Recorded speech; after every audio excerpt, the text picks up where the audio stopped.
Bonjour à tous. Aujourd'hui, on s'attaque à un gros morceau de la grammaire française, l'accord du groupe nominal. Mais pas de panique, on va aborder ça comme un jeu.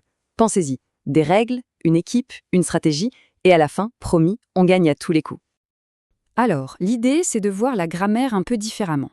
En français, les mots, ils jouent en équipe. On est prêt à découvrir les règles de ce jeu? Allez, c'est parti, on va voir comment tout ça s'emboîte. Bon, pour commencer, comme dans n'importe quel sport, avant de parler de stratégie, il faut connaître son équipe. Alors, c'est quoi, au juste, une équipe de mots? Qu'est-ce que c'est que ce fameux groupe nominal? En fait, c'est assez simple. Le groupe nominal, c'est un groupe de mots qui est construit autour d'un mot principal, le nom. C'est vraiment le noyau dur. On peut voir ça comme une petite équipe où les mots travaillent toujours ensemble. Le minimum, c'est le nom et son déterminant. Eux deux, ils sont inséparables. Et qui dit équipe, dit capitaine. C'est logique. Il y a toujours un chef qui mène la danse. Et pour l'accord, identifier ce capitaine, c'est vraiment la clé pour tout comprendre.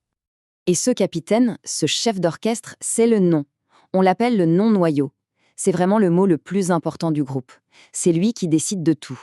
Du genre, masculin ou féminin, et du nombre, singulier ou pluriel.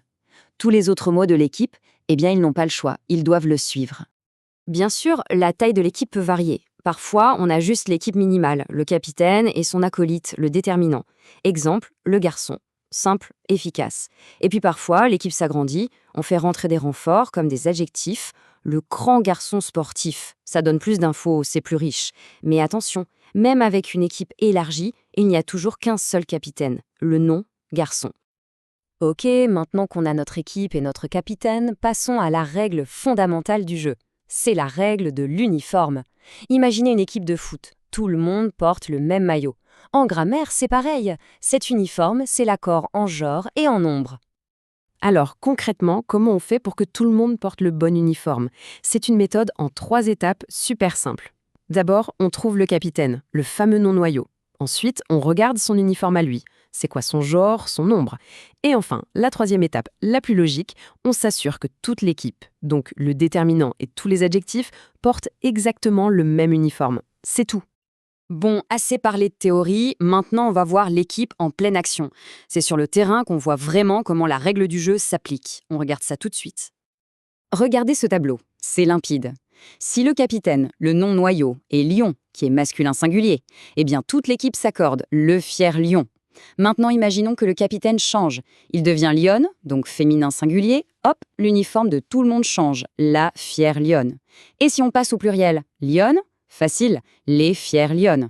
On voit bien, le déterminant et l'adjectif suivent aveuglément les ordres du capitaine. C'est ça la cohésion d'équipe. Allez, un autre exemple pour bien fixer les choses.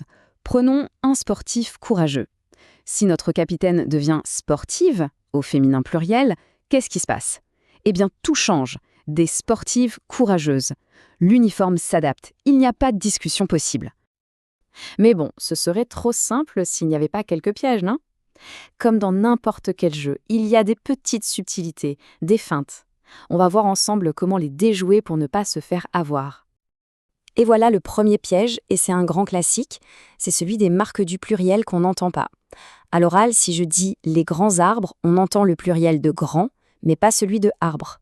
Ce « s » final, il est muet. Du coup, à l'écrit, comment on sait s'il faut mettre un S ou un X, c'est une vraie difficulté, on est tous passés par là. Heureusement, il y a une petite astuce, un genre de schéma mental à suivre. La question à se poser est simple. Est-ce que j'entends le pluriel à l'oral? Si la réponse est non, comme dans arbre, alors dans la plupart des cas, on met un S ou un X. Si par contre on l'entend, comme pour cheval, qui devient chevaux, là le mot se transforme carrément. C'est un bon réflexe à avoir. Passons au deuxième piège. Ce sont les distracteurs. Imaginez qu'un joueur d'une autre équipe vienne se mettre au milieu de la vôtre. Il ne porte pas le bon maillot et il peut semer la confusion. En grammaire, c'est pareil, ce sont des mots qui peuvent interrompre la chaîne d'accords. Et le distracteur numéro 1, c'est le complément du nom. Regardons l'exemple, les fenêtres de la classe. Le capitaine de notre équipe, c'est fenêtre. C'est féminin pluriel, donc le déterminant les s'accorde, jusque-là, tout va bien. Mais de la classe, là, attention. Ça ne fait pas partie de l'équipe fenêtre. Classe est un autre nom avec son propre déterminant. Il ne doit donc pas s'accorder avec fenêtre. Il reste au singulier. C'est vraiment un point essentiel à ne pas oublier.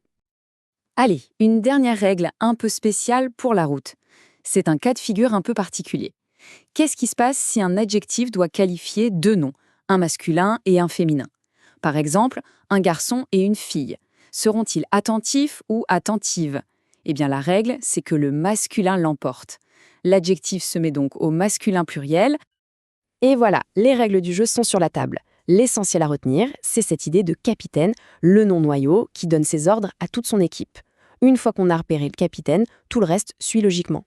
Maintenant, c'est le moment de jouer, de former ses propres équipes de mots. Alors quel sera le prochain groupe nominal à être formé?